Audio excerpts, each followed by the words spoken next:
السلام علیکم۔ محدث ٹی وی میں خوش آمدید۔ پروگرام کی 10ویں قسط پیش خدمت ہے۔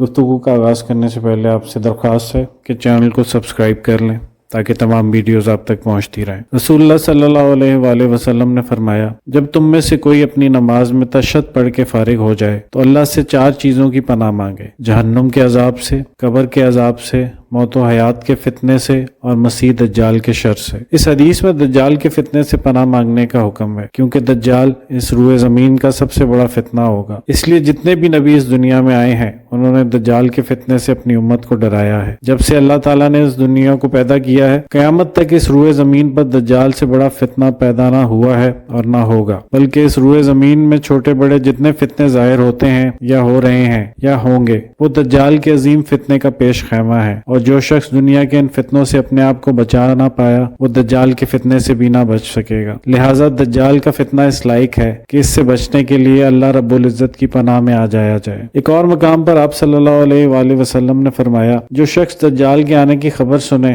اس کو چاہیے کہ وہ اس سے دور رہے۔ اللہ کی قسم، آدمی دجال کے پاس آئے گا اور وہ اپنے آپ کو مومن سمجھتا ہوگا، لیکن پھر بھی وہ اس کی اطاعت کر لے گا، کیونکہ جو چیزیں دجال کو دی جائیں گی وہ ان سے شبہات میں پڑ جائے گا۔ اس فتنہ کی ہولناکی کے لیے ویسے تو ایک ہی بات کافی ہے کہ آپ صلی اللہ علیہ وآلہ وسلم خود اس فتنے سے پناہ مانگتے تھے، اسی لیے کئی احادیث میں دجال سے پناہ مانگنے کا ذکر ہے۔ دجال کا فتنہ مال، حسن، قوت، غرض تمام چیزوں کا ہوگا، لیکن اس فتنے کا زور شہروں میں زیادہ ہوگا، کیونکہ شہروں میں زیادہ آبادی ہوتی ہے۔ جو جگہ شہروں سے جتنی دور ہوگی وہاں اس کا فتنہ اتنا کم ہوگا، اسی لیے آپ صلی اللہ علیہ وآلہ وسلم نے کئی احادیث میں لوگوں کو پہاڑوں میں جانے کا اشارہ فرمایا۔ ناظرین، حضرت تمیم داری جو کہ صحابی رسول تھے کہ دجال سے رسول اللہ صلی اللہ علیہ وآلہ وسلم کے دور میں ہی ملاقات ہوئی، جس کی تفصیل کچھ یوں ہے کہ حضرت فاطمہ بنت قیس بیان کرتی ہیں کہ میں نے رسول اللہ کے منادی کو یہ اعلان کرتے ہوئے سنا کہ نماز تیار ہے، چنانچہ میں مسجد میں گئی اور رسول اللہ صلی اللہ علیہ وآلہ وسلم کے ساتھ نماز پڑھی۔ میں عورتوں کی صف میں تھی، مردوں کے بالکل پیچھے۔ آپ صلی اللہ علیہ وآلہ وسلم نے جب نماز ختم کی تو مسکراتے ہوئے ممبر پر تشریف لائے اور فرمایا، ہر شخص اپنی نماز کی جگہ پر بیٹھا رہے۔ پھر فرمایا کہ کیا تم جانتے ہو کہ میں نے تمہیں کیوں جمع کیا ہے؟ صحابہ نے عرض کیا، اللہ اور اس کے رسول بہتر جانتے ہیں۔ آپ صلی اللہ علیہ وآلہ وسلم نے فرمایا، میں نے تمہیں کسی بات کی ترغیب یا ڈرانے کے لیے جمع نہیں کیا، میں نے تمہیں اس لیے جمع کیا ہے کہ تمہیں بتاؤں، تمیم داری ایک نصرانی شخص تھے،